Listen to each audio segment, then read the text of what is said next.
Hi, good morning, everyone. It's 10 a.m. However, it's seeming that we only have 3 committee members present so far. So we'll give a few more minutes to see if someone else joins. Haley, I think a few people may be in the Teams meeting. Okay, I can check to see if they're in there.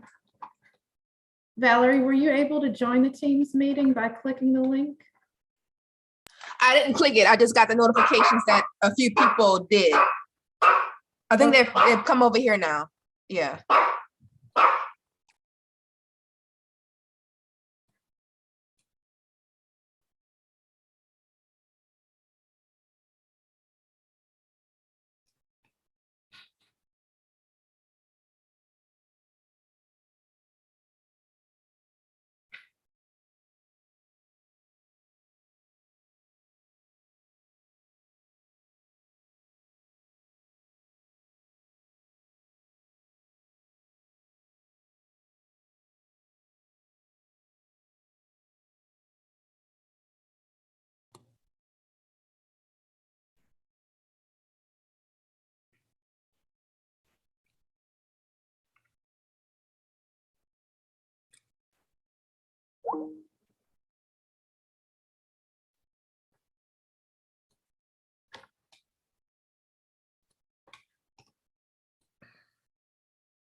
All right, good morning. I would like to call the Wednesday, February 16th DAC meeting to order. We will begin with roll call. Haley Dellery, present. Stephen Kroll. Present. Danny McElmurray. I'm here. Eleanor Burke. Present. Miguel Viteri. Present. Lewis Haywood. Present. Lindsay Glatz. Absent. The public comment form link is available at nola.gov/CPC. It will be available until the end of the 5-minute recess, after which public comment will be read into the record as part of the consideration of dockets. The first item on today's agenda is the consideration of the meeting minutes from the January meeting. However, we are going to consider those at the March DAC meeting. So we will begin with the presentation of dockets. The second item is consideration of design review 10921 for a property located at 5757 Magazine Street. We have Chris Turner signed up to speak on behalf of the applicant, and Aspen is the CPC staff member assigned to this case. As a reminder, following the staff presentation, the applicant will have 10 minutes to present. So they're proposing to expand some of their tenant space. This had a conditional use zoning docket 12614. And they're coming through because they're expanding their floor area. It has to come back through us and they need to re-record plans. So they're proposing to expand their floor area by 20% and also add some outdoor dining. Outdoor dining does not count in that floor area expansion. And they were proposing to take down their existing awning and putting up a new existing awning. The awning will project into the public right away. And the zoning administrator did interpret that even though this is a historic urban neighborhood, they can project past the property line as long as they get a servitude from real estate and records. And so that's the only comments we've had. Okay, thank you, Aspen. Chris, you now have 10 minutes to present. Good morning. Can you hear me? Yes. This is Chris Young. Ms. Lauren Hickman is going to speak on our behalf. She's the architect of record. Okay. Hi, good morning. So yes, it's just as you said, we're expanding the tenant space into the neighboring tenant space that's shown in gray there, the 772 square feet. This is just going to be additional dining room space, kind of like private dining room space, more or less, that can be used for separate events in the restaurant. There's an existing restroom that's part of that as well, and it's got its own egress out the back, as long as a shared egress out the front. Main entrance of the restaurant. And then the other project that we are proposing is creating a covered outdoor dining space on the corner there that's, you know, shown in gray outside the building. And how we propose to do this is with a permanent steel structure that would have a permanent awning, canvas awning on it. And it would cover outdoor dining in all kinds of, you know, different weather conditions. Currently that area is being used for outdoor dining, if y'all are familiar with the restaurant, and they have temporary tents set up, you know, throughout COVID, you know, to help have the versatility during this time. So that's the extent. There is an existing small awning on the building at the corner currently, and that would be removed and replaced with this larger structure. I'm trying to think anything else to cover here. If y'all want to scroll down, you know, further pages, we can take a look at the elevations. This shows just kind of the capacity of seating that we're proposing inside and outside, paired with what's existing. And then here we have the Magazine Street view and the Nashville Avenue elevation of the existing. So you can see it had a small kind of eyebrow canopy just above the existing windows there. Yeah. That's what we're proposing to take down and substitute with this new awning. So if you want to keep scrolling to the proposed. So the proposed, you can see, and it's difficult to understand in 2D, so we've included some 3D as well, but the proposed kind of stays at the same datum, you know, above the windows, except it extends further out. And you can see we're considering, you know, striped fabric. The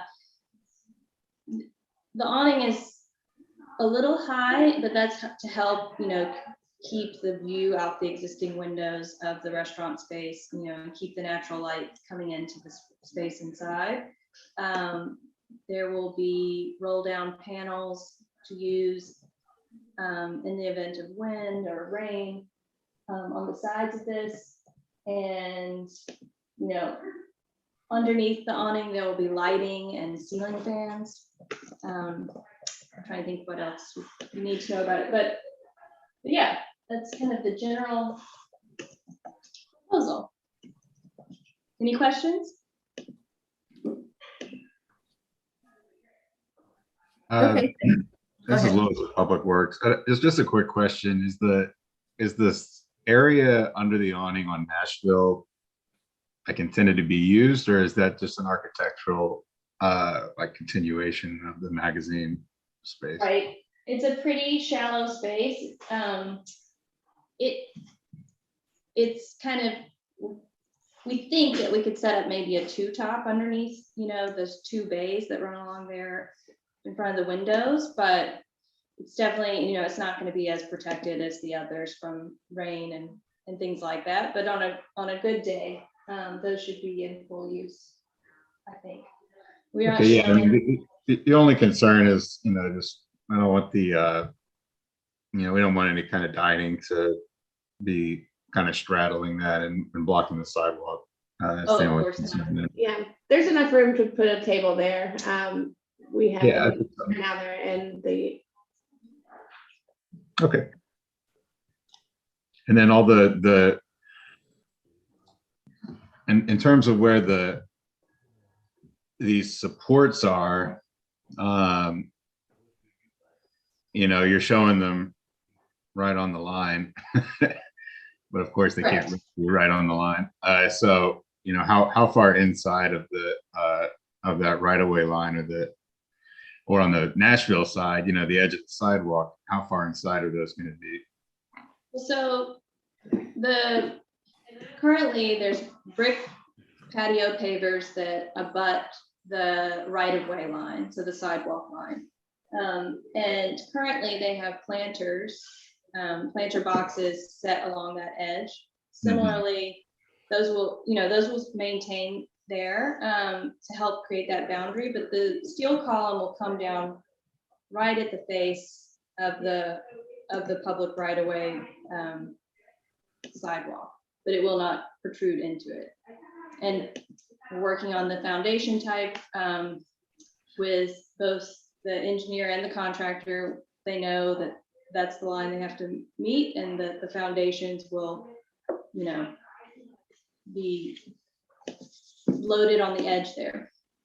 So, I mean, are you intending to rebuild the sidewalk, you know, either the Nashville sidewalk or the concrete part of the magazine sidewalk in order to hide those, you know, or are the poles going to be like a few inches in, you know, centered on a foundation that's going to be entirely, you know, inside the private property?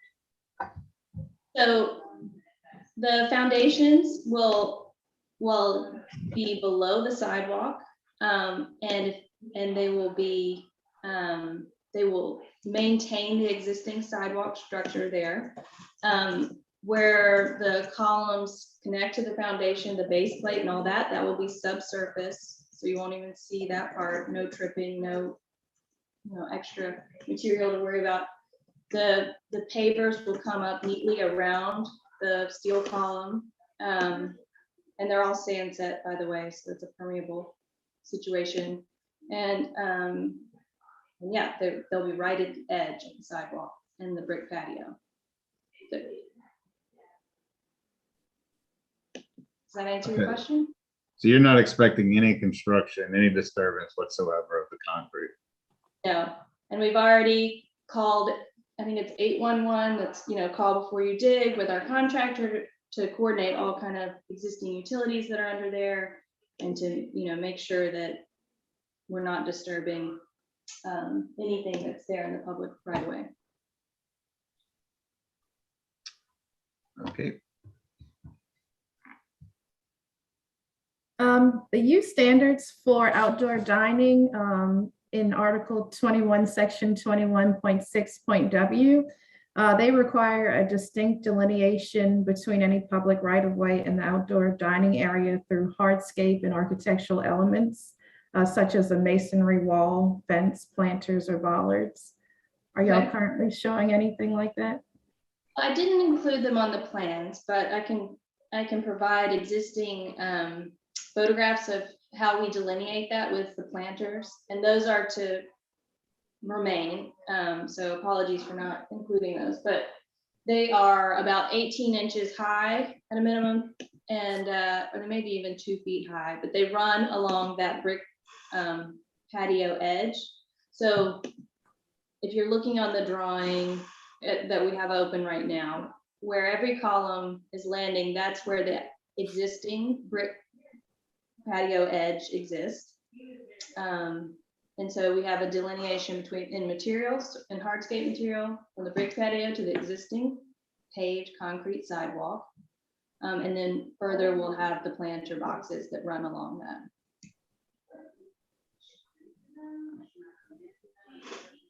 Is that on both the magazine and Nashville side?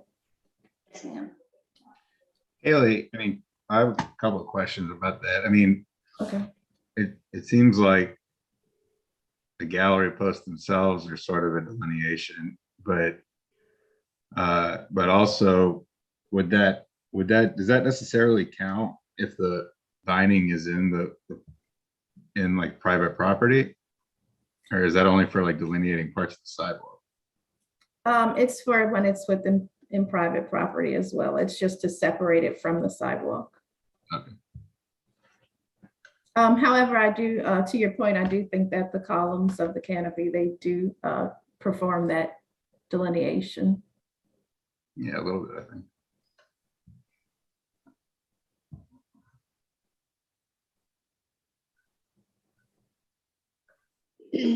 Is there any further committee discussion on this item? If not, we'll move on to the third item on today's agenda, consideration of design review docket 11421. We have Sean Turner signed up to speak on behalf of this application, and Aspen is the CPC staff member. Yeah, so this is a new construction urgent care that's going on Claiborne Avenue. They submitted back in December. We kept them off the DAC agenda because they had substantial issues for zoning purposes. They previously did not have the correct transparency in the front of the site, and then also not a clearly identifiable front entrance. Did not have enough required buffer yard or the required parking lot landscaping. They have since revised plans that are before you, and they're showing that these items have been met. So those were the zoning inconsistencies that we had prior. Okay, thank you, Aspen. Sean, you now have 10 minutes to present. I'm just wondering if you guys can see me. I mean, I'm not too proficient with the Zoom thing. Could you hear me? Can you hear me? We can hear you, Sean, and we also have the drawings pulled up on our screen. Okay. Well, basically, we're trying to, of course, get our approvals for permitting. Of course, we have to go through this process to get approval. I did make some revisions based on what Ms. Aspen just spoke of. I'm just really want to get to the point to see if we can move this along further.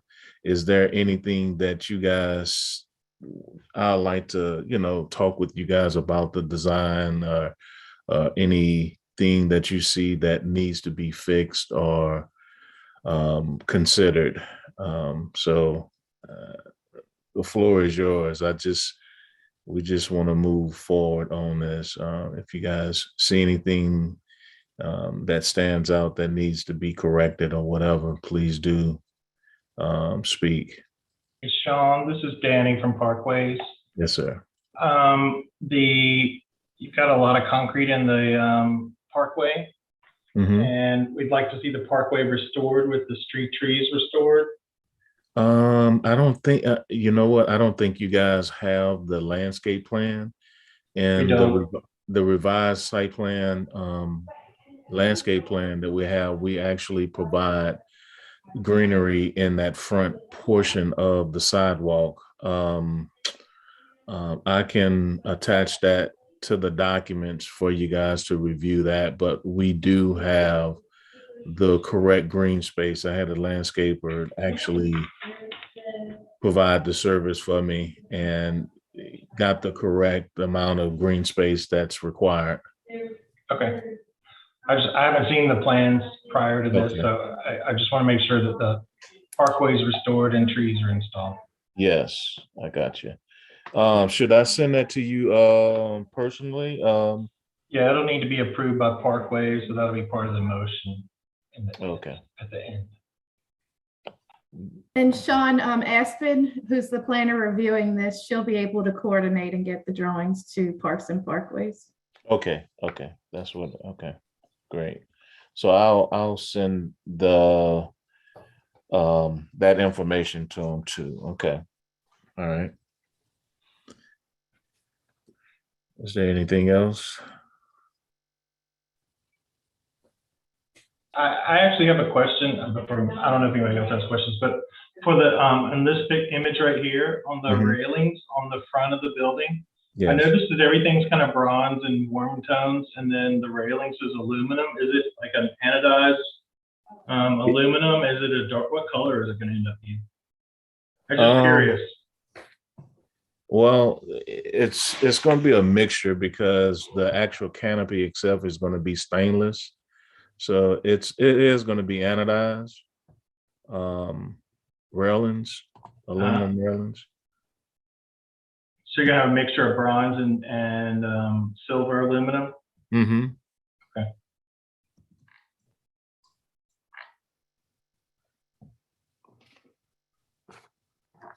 I have a couple of questions. This is Miguel from Capital.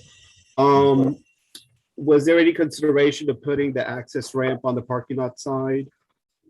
And second question is, I see a vertical element that looks like signage, but I can't quite read the details on it. So can you expand on that a little bit?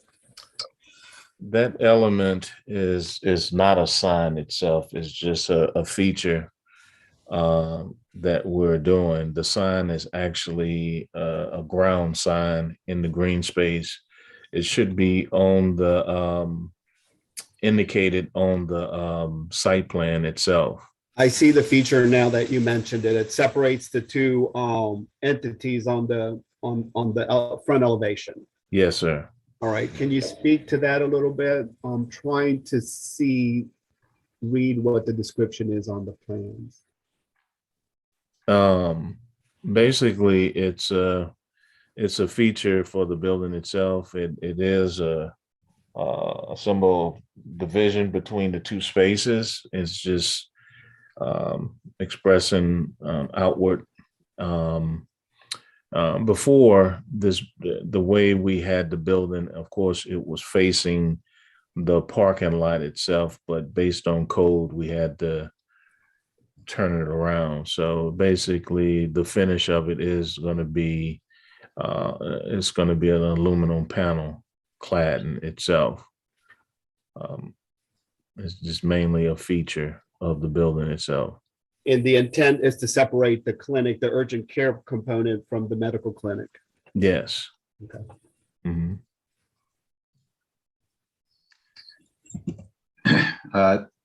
This is Lewis of Public Works. Basically, there are a lot of old driveways on the site. What we'd be looking for with that rebuilt sidewalk is for the curbs to be restored on that site while you're doing that sidewalk. So just trying to get some curb reveal there on the street. Eventually, if you're looking to get permitting on that, you would do the permitting through us, and then we would send it to the State Department, DOTD, on your behalf to get that sidewalk work approved. But so we have to submit this to DOTD also. You'll submit it to us, and then we'll submit it to DOTD. Okay. One way you'd have to either submit it to us for a city permit or DOTD. I guess the nice thing about DOTD, I think that permit's free. Okay. So, well, the reason why I was asking because this is considered as a highway. Right. This is a state right away. Okay, I got you. But in terms of our development standards, which still apply, we got to get. We got to get rid of the old driveways, and you're getting rid of the driveways anyway. But you're basically building that sidewalk. Exactly.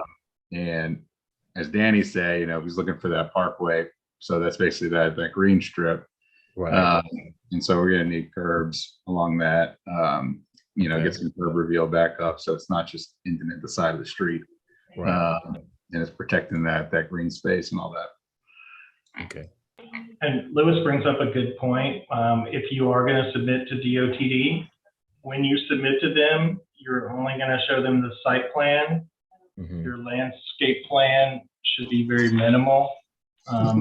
They have very different requirements than we have, and the city requirements for landscaping will override it because your building permit, you got to have our approval, the city approval for your building permits. So you're going to show them very basic information. Okay. Don't go too detailed. Huh? They don't want to see trees or shrubs or anything. Okay. Just show them the restored curb and your driveway and the sidewalk. That's it. I got you. Okay. Sidewalk, grass, and curb. That's all. Okay. Okay. All right. Is it okay indicating? Okay. Okay. I got you. All right. No problem. Okay. One more comment, Sean, going back to my one of my questions. Did you give any consideration of relocating part of the access ramp, at least on the parking lot side? So maybe the front elevation is not so busy with, trying to access. Believe me, I want to do that, but the issue that I'm having to put that ramp on that side, the fire marshal comes into place, because you have to have a certain amount of distance between the handrails, which is kind of biting us a little bit, meeting those codes. And by me making those changes based on what Ms. Aspen mentioned before, when the building was turned, I was looking at putting that ramp on that side, but it's causing a lot of issues for the width.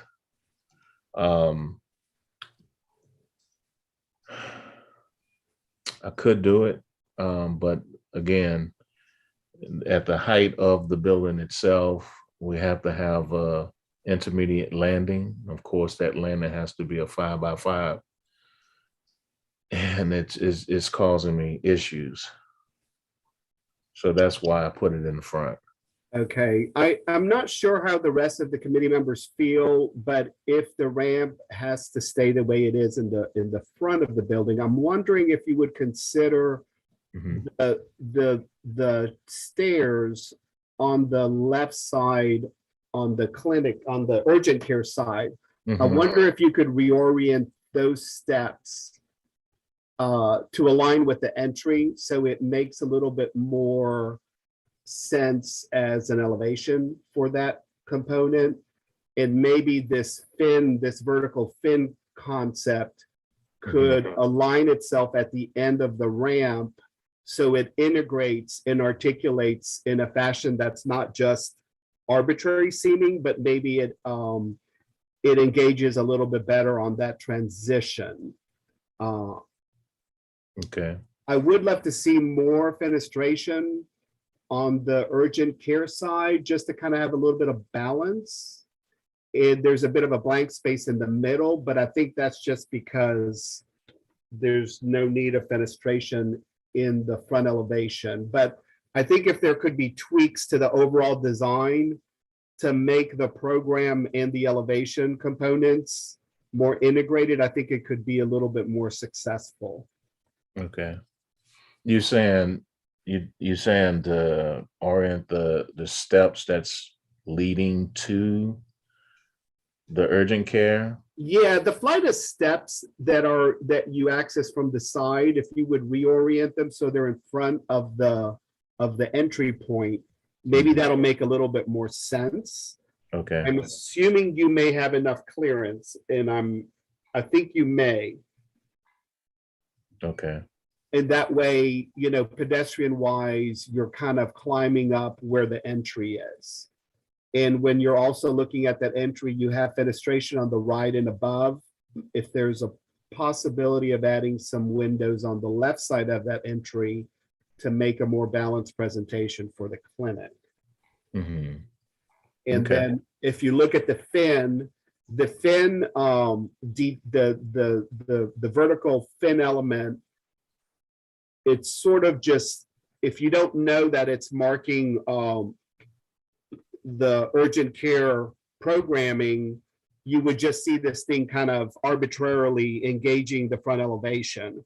I'm wondering if you could shift it over so it aligns with the end of the landing for the access ramp, and it kind of engages a little bit more architecturally the building. You talking about moving the fin to the end? Moving it as you're looking at the elevation, moving it to the right, towards the edge of the ramp. You have it. Oh, the edge of the ramp. I see what Yeah. you're saying. Okay. I got you. So moving it to the right and bringing those other stairs towards the front. Yeah. Yeah, I was going to see if you can put it on 3. That's the front. Yeah. Yeah, Okay. it just kind of balancing out the components on the elevation. I see what you're saying. Okay. Thank you. All right.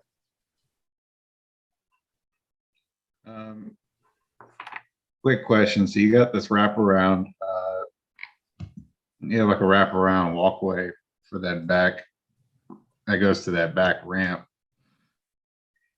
But is that gate, the gate that's shown on the front of the building at Claiborne, is that wide enough for that? I mean, is that really providing access? Or is that like a, I don't know how wide that gate is, but it looks kind of narrow. Well, one of the things is that the owners want to, you know, protect people from coming onto the property. So in other words, we gotta put a since that's an accessible route for exiting from the building, that's another source. So we wanted to close that off. We don't want anyone just going, you know, we consider it as the rear of the building, really, have access back in that area. So we actually put that door there for exiting. You just have an issue with how it look, or just No, it's more about the width. If it's wide the enough, width. to be accessible. Yeah. Well, it's 3 feet wide, so it's accessible. That spacing is 5 feet. That's how far we is off the property line. Okay, so 3 foot, that 3 foot gate's enough for you. All right. I'm not the expert on architectural stuff, so 3 feet door is enough. That's fine. I was just going to mention, you got this narrow strip of grass in the front, between the ramp and the sidewalk. Yes. I mean, is that wide enough to be maintained? It kind of seems like a maintenance issue. Like they just want to tie that in concrete. Just, yeah. It can Yeah, I be, don't know what you're gonna do with it. yeah, and it is just a little strip. We're talking about a foot. Yeah. It can be a lit landscaping. I was gonna say, have we, without seeing the landscape plan, it might be landscape, huh? Yeah. Yeah, I mean, unless you're gonna plant like some shrubs or something into it or something, but yeah, just and of course that would go over the right of way. But yeah, I don't know. But yeah, I would just say, Danny, maybe look at that when you see the landscape plan. It may not make sense to just be grass if that's what's proposed. Right. All right. Okay, if there's no further comments, the next item is the fourth item on the agenda, consideration of design review docket 222 for a property at 10100 Morrison Avenue. We have Lynette Gordon signed up to speak, and Valerie McMillan is the CPC staff member. Good morning. For design review 222, the staff would like to make a note that there's an error in the agenda as well as on a one-stop shop. So this is not improvements to an existing daycare. The site is currently vacant, and this is not an after-the-fact request. It is a request for the construction of a new childcare center at 10100 Morrison Road. The request is before DAC because the site will have over 100 feet of frontage and a corridor transformation overlay district. So they're going to have an administration building that's going to be approximately 26 feet from the property line, as well as modular school buildings near the rear of the site. And they're going to landscape around the perimeter of the site, as well as provide off-street parking. Okay, thank you, Valerie. Lynette, you now have 10 minutes to present. Good morning, everyone. We appreciate everyone being present this morning to help us get this project moving forward. And as she just explained, we're actually trying to come in and try to meet the CZO by, making sure that the front building in the campus-like environment is going to meet administration, meet the height requirements, meet the location in regards to the property line. In the rear of the campus is going to be where the students are going to be, and the parking is going to be in between. In the set of drawings, you're going to see that we also included like the landscape design to be able to show you how we plan to put the landscaping in. Also, just to let you know, to the left side of the property, we actually have the fencing and everything that's going to be required in reference to us being in being next to a residential district. So even though commercial is from the main intersection from Reed Boulevard all the way down to this site, and then from our site on is going to be residential. So we just wanted everyone to, give us an input on what advice you can give us, so we can make sure that we meet the CZO in its entirety, so we can move forward with getting everything. Okay, thank you, Lynette. Is there any committee discussion on this? Before we get into discussion, this wasn't on the city website, so can we go through these pages? Because I didn't get a chance to review it because it wasn't on the website.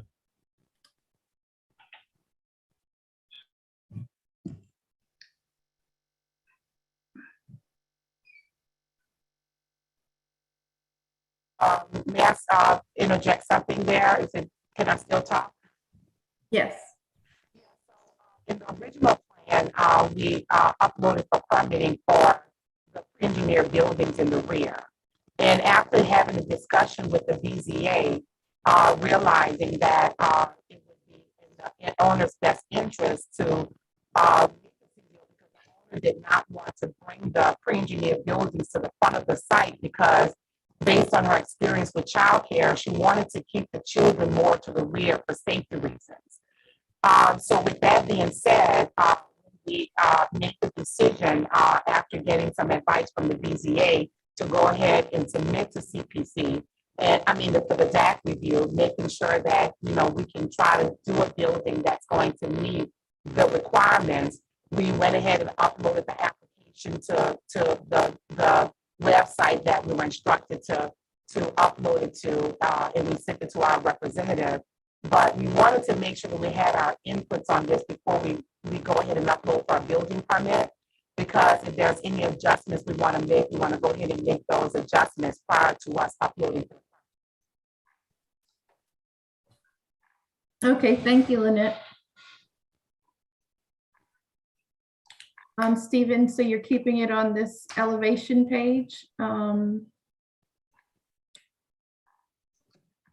I believe that there's at the end of I'll go ahead and kind of scroll through it, but if anyone wants me to stop on a particular page, just say so.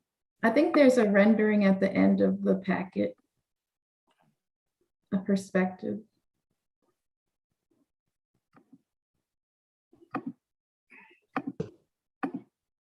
Where's the tip on that?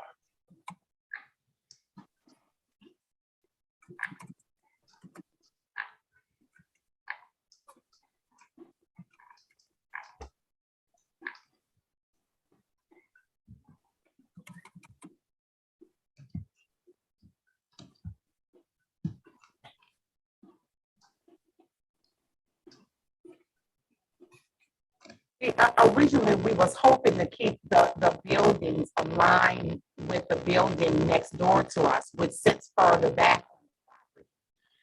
And if you look at, we have such a mix. It's so mixed in this little this area between Reed and to our property. So because we had to move the building forward on the site, which doesn't match what's exactly next to it, it kind of had us in a dilemma. So what we decided to do after going through difficulties of getting this thing approved, we just went ahead and tried to follow what the CZO told us to do, and that's where we are right now. So please, we're in desperate need of some advice because we're really trying our hardest to get this project moving forward. Yeah, now that I've seen the landscape plan, I actually remember this project. It's just been a while since I've seen it. I'm good.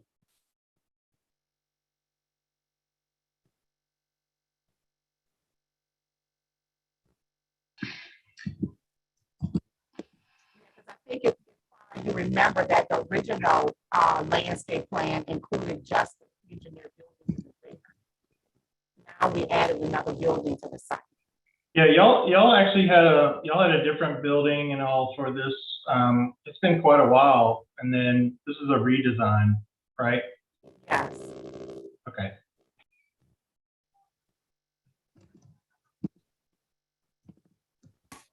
Can I just ask a quick question? On the right-hand side, or on the right-hand side, that you got that driveway, 24-foot driveway along the property line. And that is, I'm not sure that really needs to be 24 feet wide, but or why it would be 24 feet wide. It could just be the width of two parking spots, I think. And that would get it away from that property line. But at the end of it, The reason why that's like that is because if you look at the survey, it's actually a legal servitude right away. So we couldn't get rid of it unless we go through a legal procedure, because it actually serves the lot next door as well. So all of this needs to be verified. I mean, it's something situation. But if you look at the survey, which is on the other side of this document, if you can kind of zoom over a little bit, you can see that it's a legal right away, a recorded right away on that other side. I don't know if you want to show him the survey. you're saying that this is going to be continuous with the, well, what is that, a used car lot on the side? No. Right now, this is a legal servitude, and it actually serves as the exit to the property next door. So we didn't want to. We can't get rid of that driveway because of that recorded servitude that's already there. So we're looking to maybe widen it a little bit. Okay, but that's the same driveway that exists for the used car lot right now. No, there's not a used car lot. It's another building next door. It's It's like a daycare. That's correct. It's another daycare center next door. She's the same owner. She owns two daycares already on this street. One at the corner, one at that location. Okay, I apologize. It looked like a used car lot. They were nice cars. Okay. Thought I saw stickers. All right. Okay. All right. That makes sense then. So the total width of that new driveway is going to be 24 feet. So you're going to widen it with that other thing to 24 feet. Okay.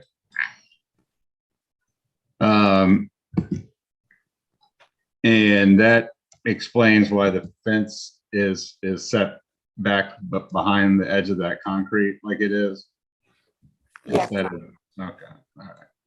Okay. Of course, you know that we have to have the kids fence into a fenced area. So the fence and the type of fence is dictated to us by DHH. Okay. Yeah, I was just wondering why you had that grass area in front of the fence instead of kind of instead of expanding the yard area. Why that fence wasn't at the edge of the concrete. But that's okay. It's up to y'all. Okay, that's all I have.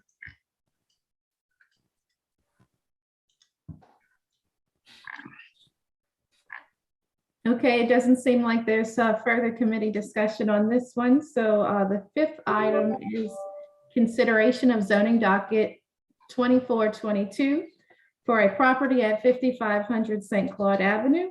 We have Robert Mouton signed up for this application, and the CPC staff member is not yet assigned.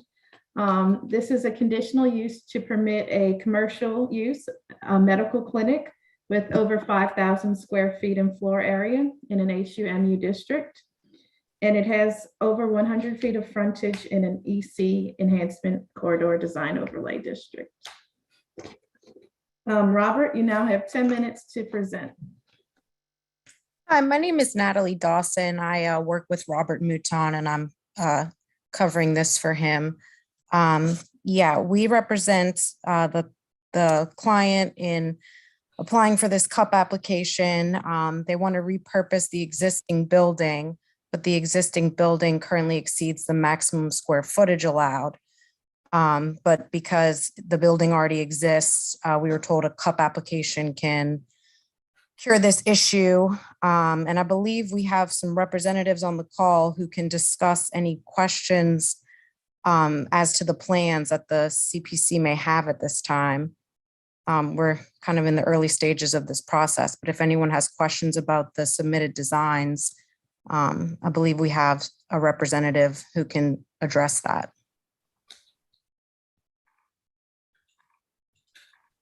Okay, thank you, Natalie. So if y'all wanted to go ahead and give an overview of the existing building and any improvements that are being made, as well as site improvements, you can, now would be the opportunity. If not, we can just move straight to committee discussion. Okay, thank you. So Natalie, this differs slightly from the plans I reviewed. Maybe I have old ones. So this actually answers several of my questions, which is showing, are these windows facing St. Claude Avenue, and are these entry doors? Are these just windows? I'm sorry, where are you looking? On St. Claude, on either side of the building, these in black, looks like between there and on the left and the right side, there were windows there originally. Mm-hmm. So I'm assuming y'all are putting the windows back. Is that what the deal is? I mean, that's what it appears to me. It was my understanding that the architect is supposed to be joining and could address some of the changes in the plans. I'm not very familiar with the actual plans themselves. Okay. This is Misty Anguiano. I'm the architect. Yeah, the existing glazing will just be replaced. The location is going to remain the same. Okay, and so then my question to the planning commission staff is is there a requirement for the front door to be on St. Claude Avenue? Dan, this is Stephen. I can answer that. Yeah, there are design standards that apply in this district, and they do include a requirement that there be the primary entrance on the front of the building. So St. Claude would have to function as, or be designed at least as the primary entrance. Okay. And so that's going to affect the landscape plan that y'all submitted as well. The public landscape looks fine. I think you're going to have some changes to your on-site landscape as well as this. That's why I was asking the question about the windows, because I think, especially along with such a broad expanse right there, looking at the internal layout, if you just adjusted the hallway where the hallway was along that front wall, you could make that front a really inviting front with just windows all the way along the front and have complete transparency along the front of the building, not the parking lot side, but on the St. Claude side, and have it where the whole front of the building, where you move those examination rooms where you don't want to have windows in there, and put those internal, and make it where the building actually works with the street and it has a presence on the street instead of looking like a fortress. It's just a suggestion. I don't know that you're getting historic renovation tax credits for this building. So, if you got the opportunity to really create a lot of transparency along the face of St. Claude Avenue, I think that's a great idea. And I know that St. Claude is a Main Street, has been designated as a Main Street program, and there may actually be some assistance available for that too.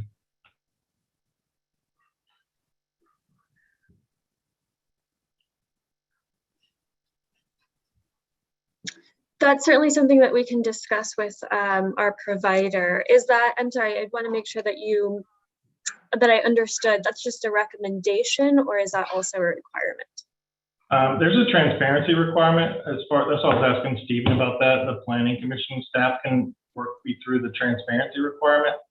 I don't think that this meets it, but there's certainly a requirement for an entryway to be on St. Claude Avenue. So why not take advantage of it? This is an enhancement corridor, and so I'm pretty sure there's a transparency requirement of like 50%, but they can answer that question. I can't remember that part of it. But if there is, then you're not meeting that. So why not take advantage of it? And with a pretty minimal interior adjustment, you could really do an amazing transformation of that block. Okay. Let me piggyback on these comments. This is Miguel from Capital Projects. In looking at the plans, I'm trying to orient the layout with the elevations, and it's quite not clear, where the windows are in relation from the plans to the elevations. But the general comment would be that the building would be much more successful with more windows, and it could make the access into the building a little bit clearer.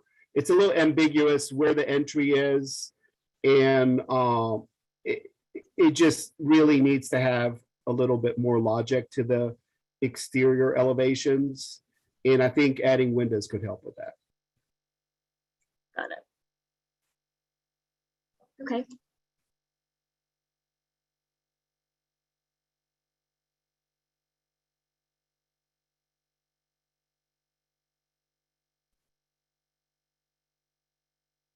Were there any additional comments or questions? Advice? I will tell you that we're about to invest quite a bit of money in terms of, and not really money, well, it is money, but we're about to plant almost 200 trees on St. Claude Avenue. So the city's putting quite a bit of money, as well as a couple of different economic development districts are on St. Claude Avenue. So this will be a really good investment, and I think they'll be there to help support this. So that's why we're trying to encourage you to really open the building up to the street. I see. Understood. Okay. Perfect. That's great to know. Okay. Is there a timeline for some resubmitting like a new exterior design and elevations? Crystal, this is Stephen from City Planning. So what's happening now is that the DAC is providing advice that will be incorporated into a staff report that'll go to the Planning Commission in the coming months. We're sort of working through our timeline, so we don't have an exact date yet. Okay. So, our staff will be in touch with you and work with you. You do not need to resubmit revised elevations before it goes to the Planning Commission or even to the City Council, which makes the final decision on the application. You're certainly welcome to. And we can be in touch with you about that if that's something you would like to do. But kind of where the rubber hits the road is that after the council approval, you'll have to give a revised set of all drawings that sort of speak to the council approval and any conditions that are attached to it, such as conditions related to fenestration and entrance location. So that'll happen certainly on the back end of the process, but you're more than welcome to submit, revisions before then if you like to. No, I just wanted to make sure I wasn't missing any deadlines or anything. So that's perfectly fine. I understand the process now. Thank you for clarifying. All righty. So moving on to the sixth item, and this is the reason for DAC review is because this is a public project. It's design review docket 00322 for Breakwater Drive improvements. And we have Miguel, who's one of the committee members here. He submitted this on behalf of Capital Projects Administration and Municipal Yacht Harbor Corporation. So Miguel, would you like to give an overview? Sure thing. Thank you all. So this is the Breakwater Drive Improvements Project. It's technically a Department of Public Works project that Capital Projects has partnered with. And if you scroll down to the next page, Stephen, this package basically shows the extent of what this project is about. It's an improvement to the Breakwater Drive Park. It's mostly intended to re-engineer the riprap berms on the lake. And it also included improvements to the parking lot for the boat launch, some sidewalks, and additional parking. If you scroll down to the page where the point is, I believe it's page number 10. You're going to see what originally was proposed. The point of Breakwater Drive is essentially a roundabout which has beautiful views, but it currently is basically a parking lot where people just kind of park randomly and then, get out and, fish or whatever. But I think there is a general consensus from the management corporation and also from the public in the area, the constituents in the area, that this area could be improved. So the idea is to make it more of a pedestrian friendly location. So if we could shift over to the plans, the second submittal. Currently, there's some funding available to create a pedestrian friendly space. This first page is basically creating parking, which is away from the point. Go to page number 2. This is actually the entry point to the approach to the point. You're going to see on the left side, the end of the boathouses. There's a pause on the north side of Breakwater Drive, and then parking would commence. This is dedicated parking for the general park and the point in general. Go to cell number 3. This is more details of what is being proposed for the point, where the roundabout has been decreased and the actual area of the point is more of an elevated platform with some built-in benches. Let me see what number 4 is. And this is a rail detail that's being proposed for the perimeter of the point. I think that's the gist of it. The reason for us coming to y'all is to get input mostly from hopefully Parks and Parkways and also DPW on ADA. I think we're trying to make sure that we are developing these improvements that are consistent with other public areas within the city, and hopefully get a little bit more guidance on how to use the funding that's available to complete this project.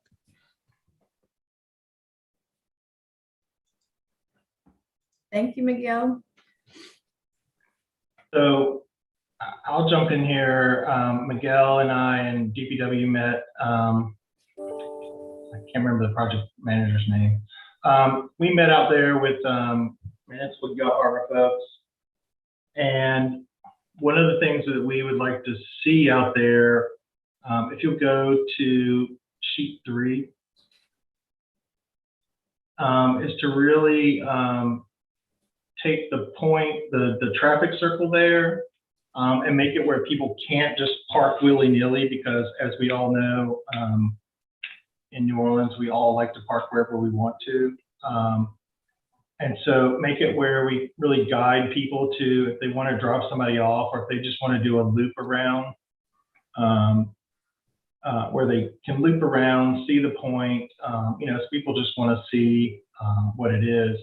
But if they're going to park to stay, to make it very convenient for them to park on the neck, basically, with the ample parking there, and use one of 2 pedestrian routes to get to the point itself,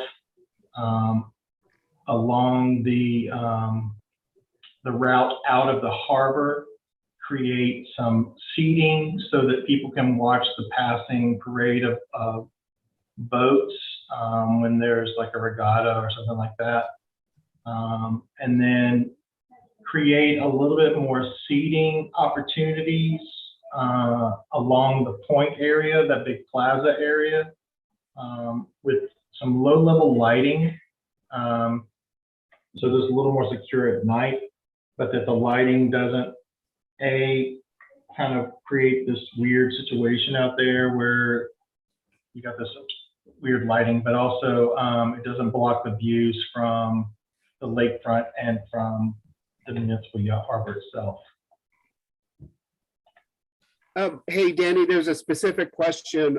If you look at the area in gray, the roadway shoulder is being expanded and there's some benches that are being incorporated, and there's a row of bollards that's being proposed. And I know you and I are working on, standardizing bollards in general.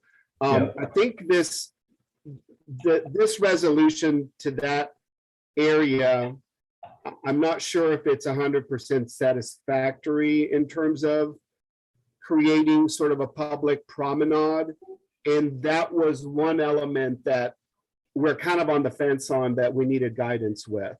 The shaded area is actually on the street elevation level, and where the bench pads are, that would be on the sidewalk level. So I think there's a little bit of ambiguity in terms of design of that component.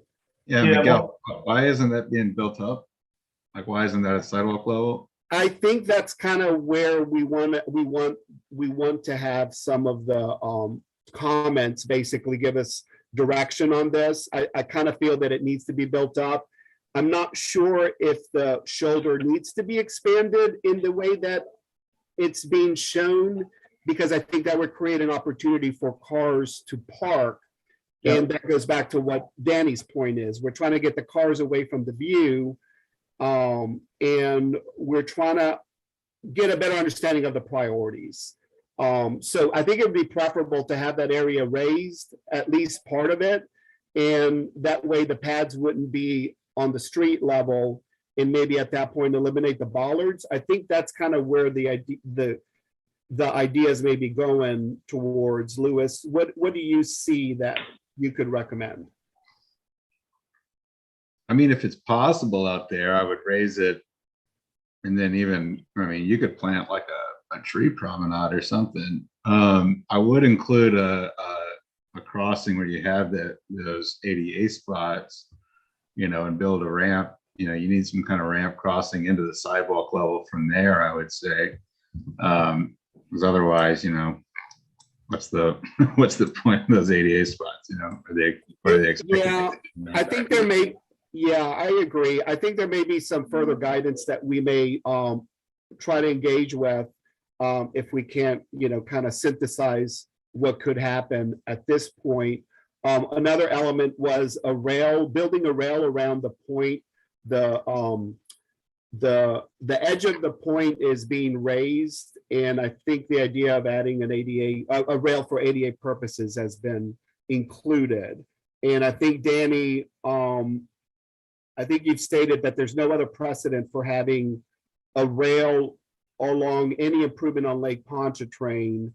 So I wanted you to bring that discussion. Yeah, there's a couple of things. So Louis, weirdly enough, there's ADA parking shown here, but if you go to the slide number 2, the ADA crossing is actually shown here. So that for me was a big issue. The parking and the crossing need to be together. So if you go back to number 3, what I would like to see is the curbing actually installed on either side of the roadway so that people can't drive wherever they want to. I think bollards are useless in terms of the maintenance required for them in this sailing condition is ridiculous. It's so much easier just to put a high curb out here to keep people in the roadway and direct them towards parking, designated parking. There's tons of parking out here. And then not use the benches as bollards, but really create, and not even really have benches, because if this goes into overwash, then we're going to lose benches. But really create more concrete seat walls, but as benches, or even using built up so that you step down to, there's the roads at one level, and then the riprap is down at another level on the protected side of the point. And so there's a good way to, that was one of the not the requirements, but the programmatic request from the Municipal Yacht Harbor was having a viewing area for watching passing boats. And that was kind of like an extended linear amphitheater. Instead of being round, it would just be a long version of an amphitheater. But even if the ADA parking stays there, there does need to be some way of connecting either to the pathway on the north, I guess at this point, yeah, the north side of that parking up there. There is a pedestrian pathway there, or, you know, I'd rather them not cross the roadway to connect, but, you know, it's possible to do that too, is to have a connection point there.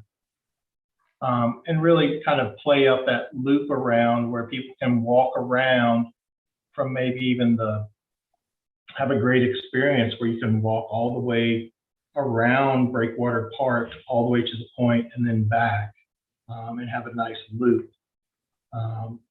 where you're seeing, you can go from sunrise to sunset basically, or vice versa. And then the railing itself, if you have an 18-inch seat wall, you don't need to have a railing to protect people from, there's no such thing as an ADA railing with an 18-inch seat wall. I didn't understand that. All it's going to do is create a climbing opportunity for kids. So there's not one out there now, and there's not one anywhere out on the lakefront. I mean, you're at the lakefront. There's no reason to have one there. So. Yeah, I Also, would say if it's not a sheer drop off at the end of that area, I mean, if it is, I mean, if it's just a concrete, I mean, if it's that riprap slope, right? So, I mean, yeah. I don't think it's really necessary. I mean, if you were worried about that, then I would have flat riprap, you know, maybe like an unwalkable, you know, so-called unwalkable riprap for a few feet before that, you know, before the slope maybe would be a lot simpler than having a, you know, and that'll give you like a horizontal edge protection, you know, so that you're not bringing the walkable surface all the way to the slope. Yep.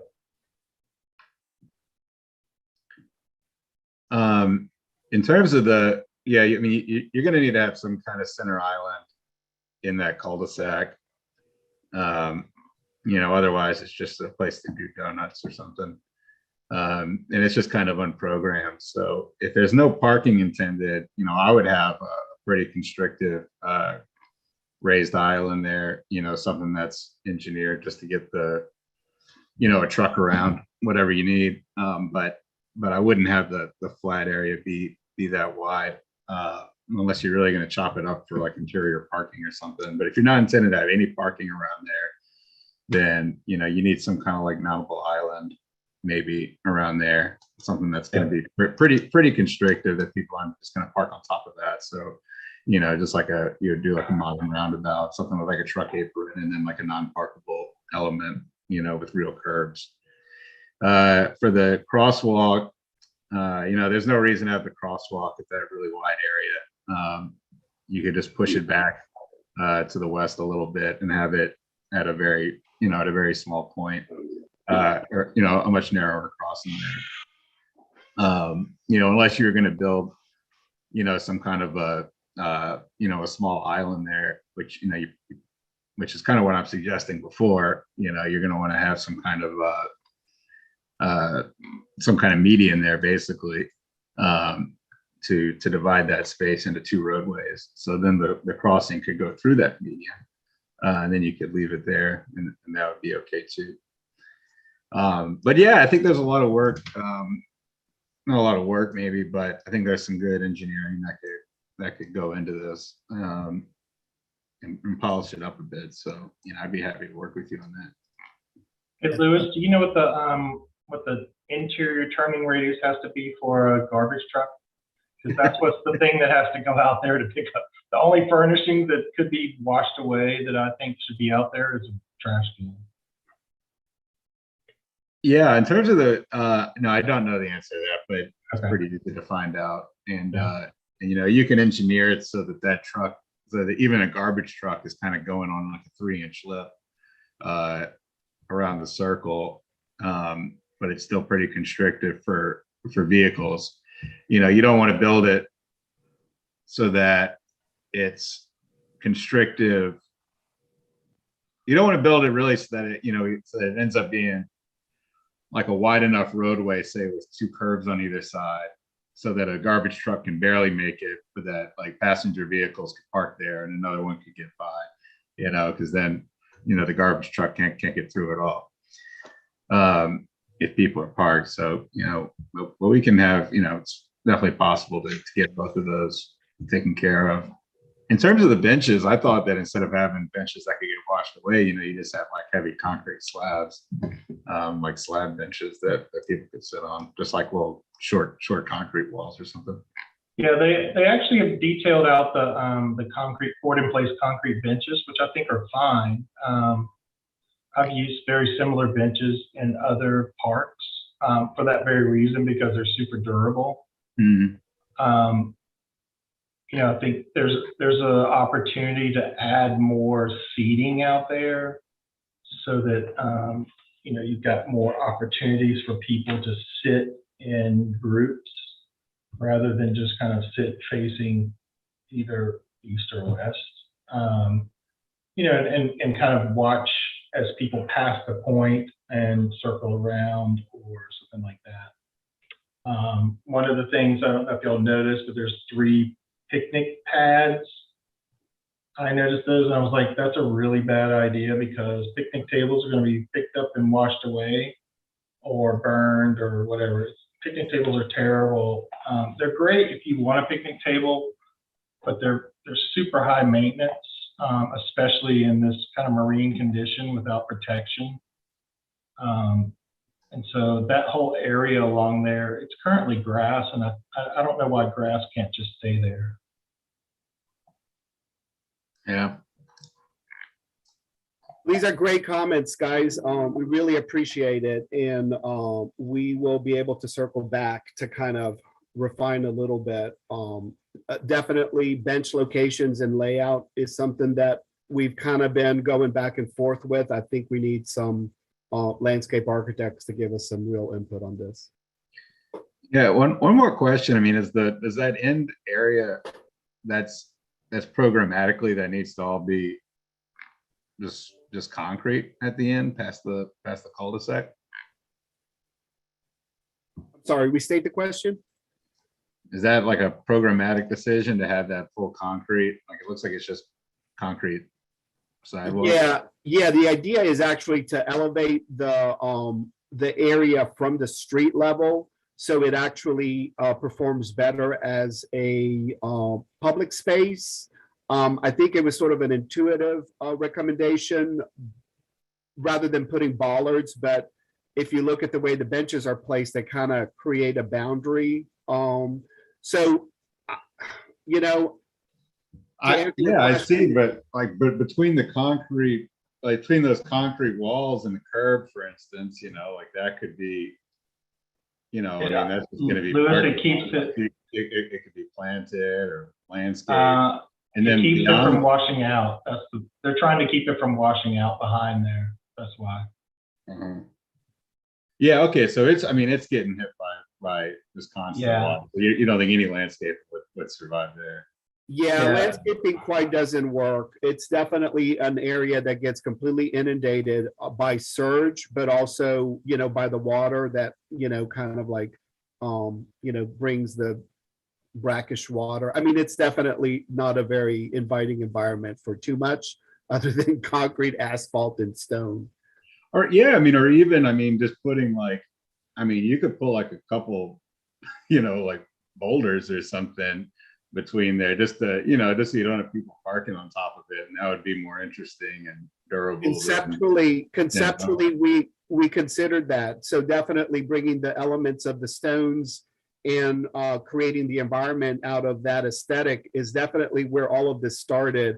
It's just gotten to the point where I think we need some outside agencies to input and kind of help us refine it and then hopefully conclude and just finish the project. Yeah, I think, you know, it seems like that would be more interesting visually and kind of give it a more,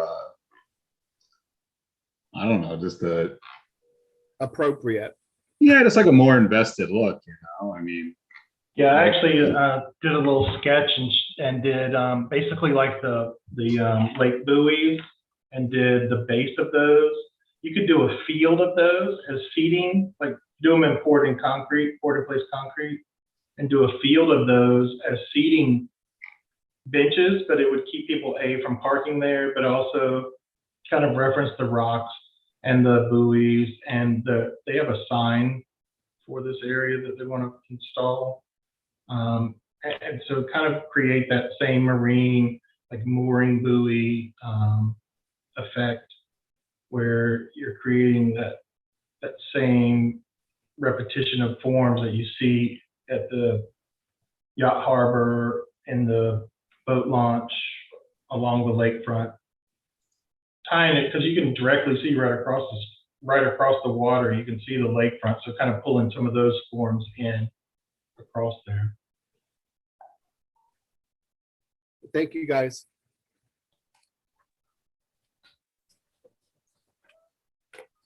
Okay, thank you. And we actually have 2 more items on the agenda. The next one is consideration of design review docket 422 for improvements to Norman Playground. We have Danielle Dewey signed up to speak on behalf of this. Danielle, you now have 10 minutes to present. Hi, good morning, y'all. So this is Norman Playground Phase 2. We are installing another playground set as part of the master plan project. So the existing play equipment that's there now is for 2 to 5-year-olds, and we are proposing a 5 to 12-year-old play set right adjacent to it. Next slide shows the existing play equipment that's out on site, colors. Next slide shows the layout for the new playground equipment and how it connects. So there's an existing path that comes off the main sidewalk at a gate. So we're putting in new pathways to connect to that existing path, as well as connect to the existing playground equipment for 2 to 5-year-olds. We're proposing 2 additional benches and trash receptacles as well. The next 2 slides are images of the proposed playground equipment and colors. So we're taking the same colors from the first one, only switching the metal. So there's more blue on this one instead of more paprika color. And proposing the shade canopies to be a metallic silver. Yep, that's our project. Thank you, Danielle.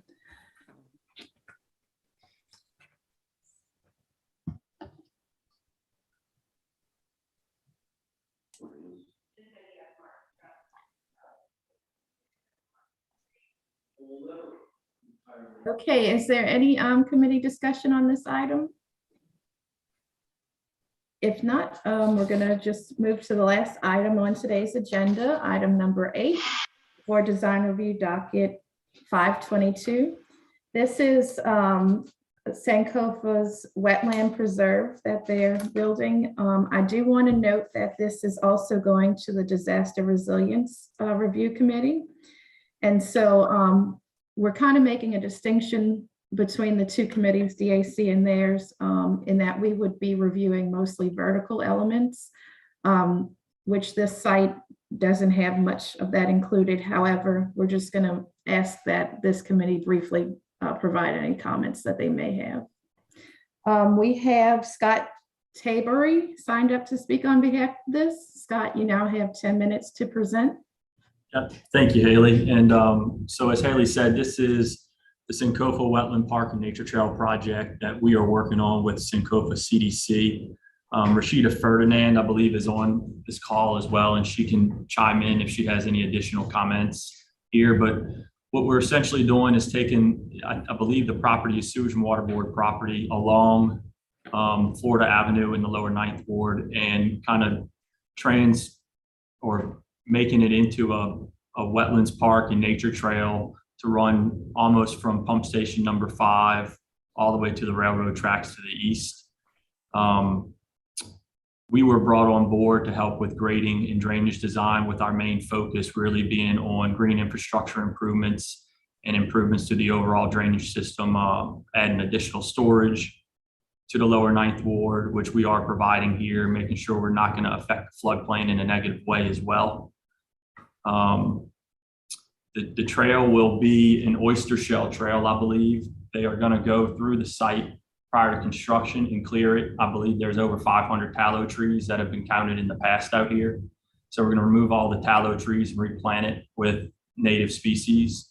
And if you've been out there anytime recently, about 2 or 3 years ago, I believe, and Rashida can confirm this, they did a pilot project for the wetlands park. So there's about 1.5 acres to 2 acres that are currently developed, and this is just going to expand the entire 40 acres down Florida.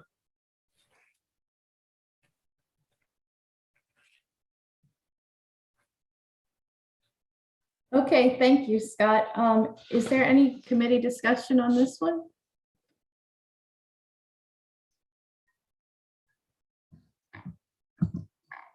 Okay, it doesn't seem we have any comments for this, and this concludes the presentation of dockets. The committee will now recess for 5 minutes and resume at 11:27. Consideration of dockets, including public comments, will begin at 11:27.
All right, the digital public comment form is now closed.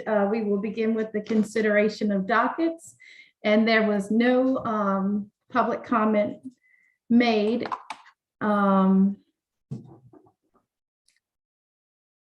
So we will start with the committee consideration of dockets.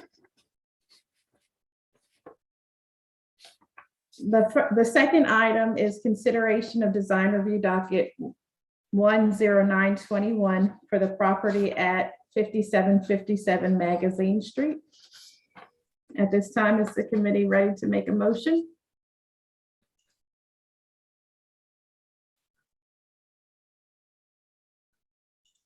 I make a motion to approve. I'll second. Okay, we have a motion by Parks and Parkways and a second by HDLC. All in favor? Aye. All opposed? And the motion passes. The third item is consideration of design review 11421 for a property at 4215 South Claiborne Avenue. This is for the new urgent care clinic.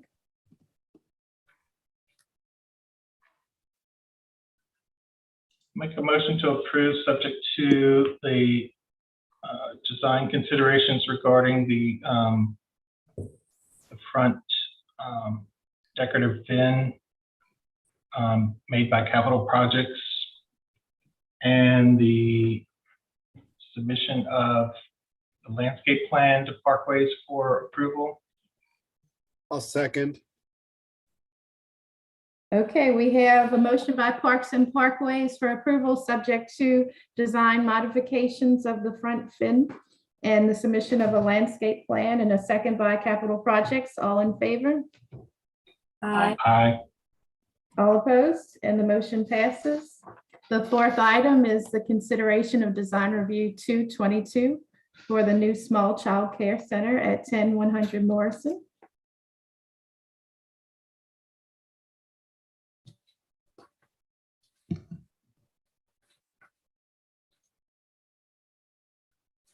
I make a motion to approve. I'll second. We have a motion for approval by Parks and Parkways, a second by HDLC. All in favor? Aye. All opposed? And the motion passes. The fifth item is consideration of zoning docket 2422 for the conditional use to permit a medical clinic over 5,000 square feet at 5500 St. Claude Avenue.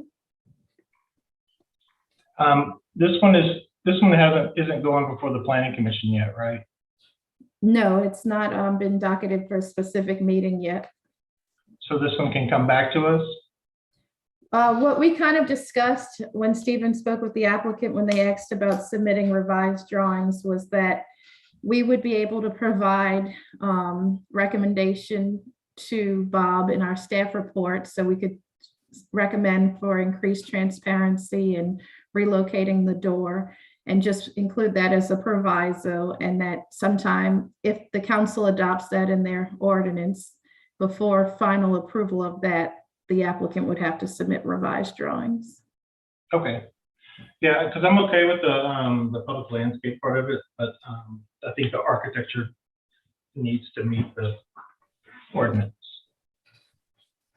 So I'll make a motion to approve subject to revisions to the building architecture to meet the design enhancement corridor conditions or requirements for transparency and entry door, which will also affect the site plan in terms of on-site landscape requirements. I'll second. Okay, we have a motion by Parks and Parkways for approval subject to any building design modifications to meet transparency requirements and the entry door location required by the overlay. And we have a second, and the submission of a landscape plan to be approved by administratively by Parks and Parkways, a second by Capital Projects. All in favor? Aye. Aye. All opposed? And the motion passes. The sixth item is consideration of design review 322 for Breakwater Drive improvements. Okay, do we have a motion? I'll make a motion to revise the site plan to reflect the comments made by the committee. Okay, do we have a second? I'll second. And a second by HDLC. All in favor? Aye. All opposed? And the motion passes. The seventh item is consideration of design review docket 422 for Norman Playground. Motion to approve. I'll second. We have a motion for approval by Parks and Parkways, a second by HDLC. All in favor? Aye. All opposed? And the motion passes. The final item is consideration of design review docket 522 for the Copa Wetland project. I'll make a motion to approve, knowing that it's going to the RDRC as well.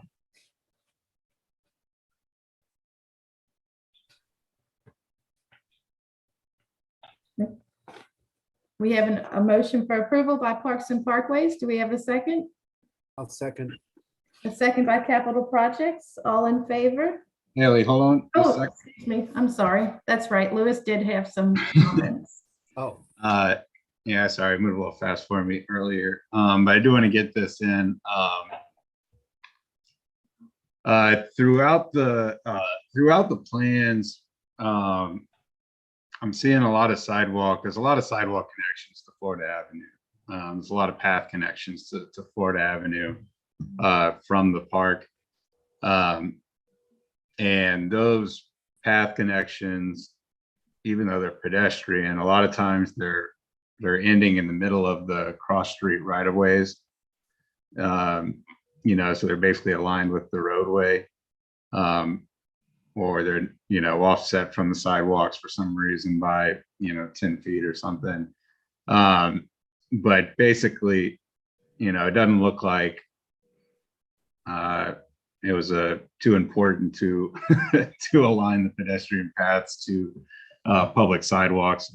There's certainly no sign of ADA ramps or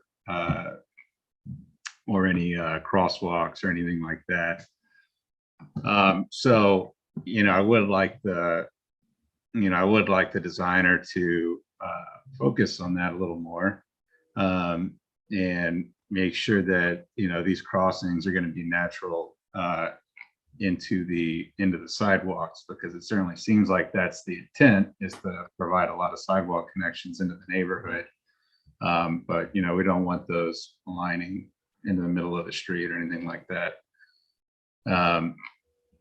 For nothing else, and you don't want people driving into it on pedestrian paths. So I would just say, we'd like, some further coordination with DPW on all these interactions with the DPW street, and, what's going to end up being pedestrian crossings one way or another as part of the programming of the park. Okay, thanks, Lewis. So I'll amend my motion to see that, include all of that. Okay, so we have a motion by Parks and Parkways, subject to the DPW review. A second by I'm sorry, what's that? Yeah, further review by DPW. Thanks.